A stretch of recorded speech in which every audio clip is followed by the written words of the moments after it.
Hello my friends, you are welcome here again in this English YouTube class. Now I am going to teach you non-finite verb. In my previous video, I have teach you what is the non-finite verb and what is the definition of non-finite verb. Non-finite verb is one which is not used according to subject. Non finite वो verb होती है जो subject के अनुसार use नहीं होती है. It doesn't have an effect on off subject. इसका कोई सब्जेक्ट का कोई प्रभाव नहीं होता है. नॉन फाइनाइट वर्ब वो होती है जो सब्जेक्ट के अनुसार यूज नहीं हो. There are 3 types of non finite verb. 3 प्रकार की नॉन फाइनाइट वर्ब होती है. Infinitive, second is the gerund and third is the participle. Infinitive, gerund and participle, ये तीनों जो नॉन फाइनाइट वर्ब है, these 3 types of non finite verb are not used according to subject. Subject के अनुसार use नहीं होती. ये subject के तुरंत बाद नहीं आती. कर्ता के बाद इनका यूज नहीं होता है. Okay, so what is the meaning of infinitive, gerund and participle? Infinitive, gerund और participle का क्या मतलब होता है? Okay, infinitive और gerund है वो क्रिया का नाउन के रूप में यूज होना होता है. क्रिया जब संज्ञा के रूप में, नाउन के रूप में यूज होती है तो वो infinitive या gerund के रूप में यूज की जाती है. किसी भी क्रिया को 2 प्लस फर्स्ट फॉर्म में सेंटेंस में यूज किया जाए तो वो क्रिया क्या होती है? इन्फिनिटिव होती है. यदि किसी क्रिया को फर्स्ट फॉर्म प्लस उसमें आईएनजी के रूप में यूज करें तो वो जेरंड होता है. और ये दोनों जो नॉन फाइनाइट वर्ब का रूप है ये संज्ञा के रूप में यूज होती है. वो क्रिया जो नाउन के रूप में, संज्ञा के रूप में सेंटेंस में यूज हो वो होती है इन्फिनिटिव और जेरंड. यदि उस क्रिया से पहले टू लगा है तो वो इन्फिनिटिव है. यदि उसमें आईएनजी लगा है तो वो क्या है? जेरंड है. पार्टिसिपल, किसी क्रिया का एडजेक्टिव के रूप में यूज होना. एडजेक्टिव यानी विशेषण. किसी क्रिया को यदि हम विशेषण के रूप में यूज करें, संज्ञा की विशेषता बताने के रूप में यूज करें तो वो क्या होती है? पार्टिसिपल होता है. वो क्रिया पार्टिसिपल क्रिया कहलाती है. So there are 3 types of the non finite verb. 3 प्रकार की नॉन फाइनाइट वर्ब है. Infinitive, gerund and participle. Infinitive, gerund and participle. Infinitive और जेरंड है वो नाउन है, एक प्रकार की संज्ञाएं है, लेकिन वास्तव में वो वर्ब है. ओके, वर्ब है लेकिन उनको नाउन के रूप में यूज किया गया है. इन्फिनिटिव से पहले, इन्फिनिटिव कैसा होता है? 2 प्लस फर्स्ट फॉर्म क्रिया को इन्फिनिटिव कहते हैं. यदि वर्ब में आईएनजी लगाए और नाउन के रूप में यूज हो वो जेरंड होता है, और एडजेक्टिव के रूप में यूज हो वो पार्टिसिपल होता है.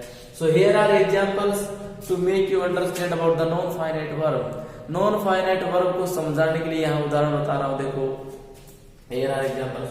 The first, he wants to play cricket. He wants, वह चाहता है. ये फाइनाइट वर्ब है, सब्जेक्ट के अनुसार यूज हुई है. टू प्ले, खेलना, ये नॉन फाइनाइट है. ये भी वर्ब है, ये वर्ब है, ये सब्जेक्ट के अनुसार यूज हुई है तो ये फाइनाइट वर्ब है.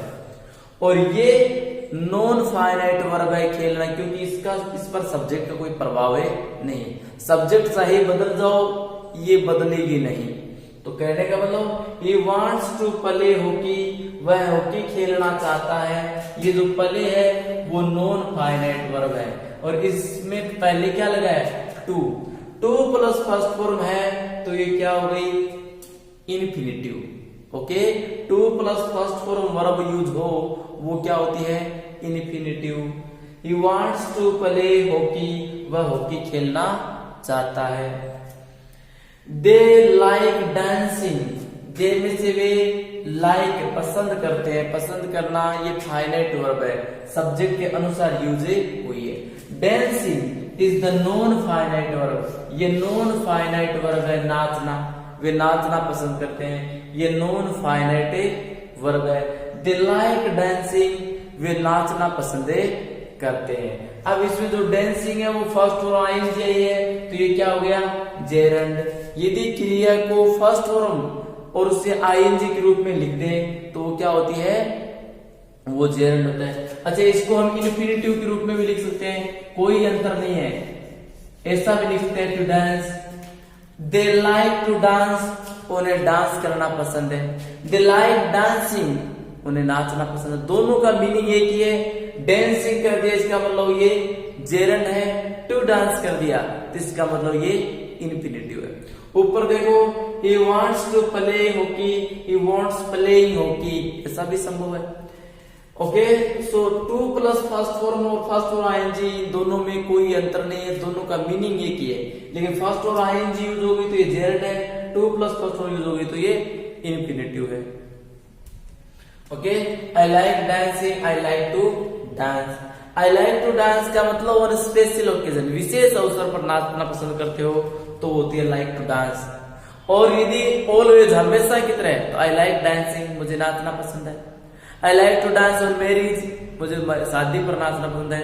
I like to dance on parties, and parties में नाचना पसंद है। विशेष अवसर पर नाचना तो टू फर्स्ट यूज ज्यादा सूटेबल रहती है, और हमेशा एज यूजुअल हो, हमेशा की तरह हो तो वो जेरंड के रूप में सही रहेगा। Okay, walking is a good exercise, यहाँ जो वॉकिंग है फर्स्ट और आईएनजी ये जेरंड है। ये कर्ता की जगह यूज हुई है, नाउन की जगह यूज हुई है, ये भी नाउन ये भी नाउन, यानी नाउन के रूप में वर्ब का यूज हो तो वो इन्फिनिटिव या जेरंड होता है। यहाँ देखो, वॉकिंग ये जेरंड है, वॉक में चलना, आईएनजी लग गई, फर्स्ट और आईएनजी लगी हुई है, ये कर्ता की जगह है, नाउन की जगह है, इसलिए क्या कहलाएगा, gerund. Walking is a good exercise, walking अच्छी एक्सरसाइज है तो वॉकिंग जेरंड है। ओके, इसको हम टू वॉक भी लिख सकते हैं। To walk is a good exercise है, to walk is a good exercise, चलना अच्छी एक्सरसाइज है। तो टू वॉक कर दो चाहे वॉकिंग कर दो, इन्फिनिटिव लगा दो चाहे जेरंड लगा दो, देयर इज नो डिफरेंस, कोई अंतर नहीं है, मीनिंग में कोई अंतर नहीं। देखो, ही सा ए रनिंग कार, उसने देखा, ये सा है वो फाइनाइट वर्ब है। ओके, रनिंग कार दौड़ती हुई कार को, ये जो रनिंग है ये नॉन फाइनाइट है, रन में से दौड़ना। ही सा ए रनिंग कार, उसने दौड़ती हुई कार को देखा। ये जो रनिंग है वो कार की विशेषता बताने के लिए है, तो ये क्या है, पार्टिसिपल। यदि किसी संज्ञा की विशेषता बताने के लिए वर्ब यूज हो, that is the participle. If a verb use to qualify noun, यदि वर्ब नाउन को क्वालिफाई करने के लिए यूज हो, नाउन की विशेषता बताने के लिए यूज हो, एडजेक्टिव के रूप में यूज हो तो वो पार्टिसिपल होता है। ओके, ही सा ए रनिंग कार, उसने दौड़ती हुई कार को देखा, तो this is the participle. Okay, यहां पर हम to plus first form use नहीं, क्योंकि ये विशेषता बताने के लिए है, एडजेक्टिव रूप यूज है, ये पार्टिसिपल है।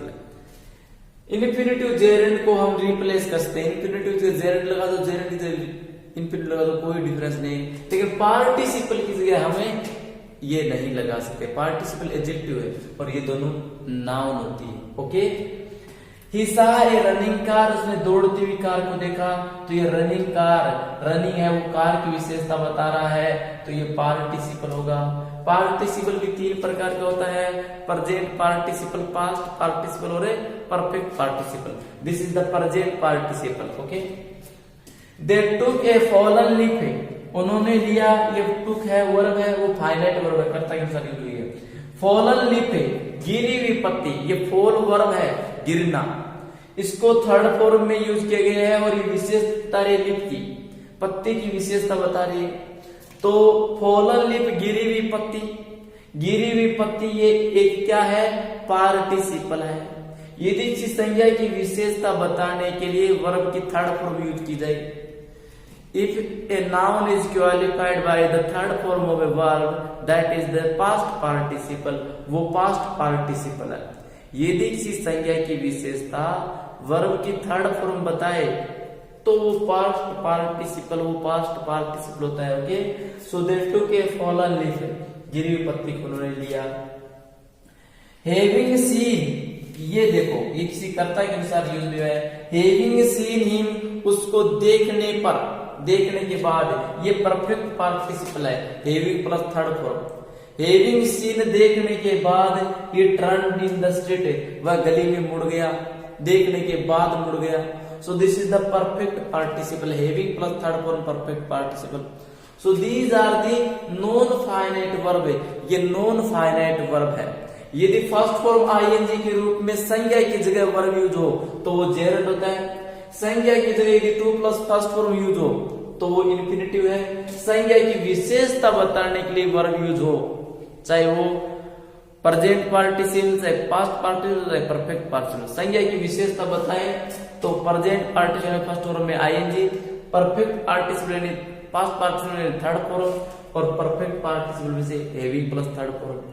सो these are the non finite verb जो संज्ञा के स्थान पर यूज होती है या विशेषण के स्थान पर यूज होती है। So thank you my friends for watching this video. Please subscribe my channel so that you can watch my other videos, ताकि तुम अन्य वीडियोज भी देख सको। And also like and comment with it. Never forget to click on the bell icon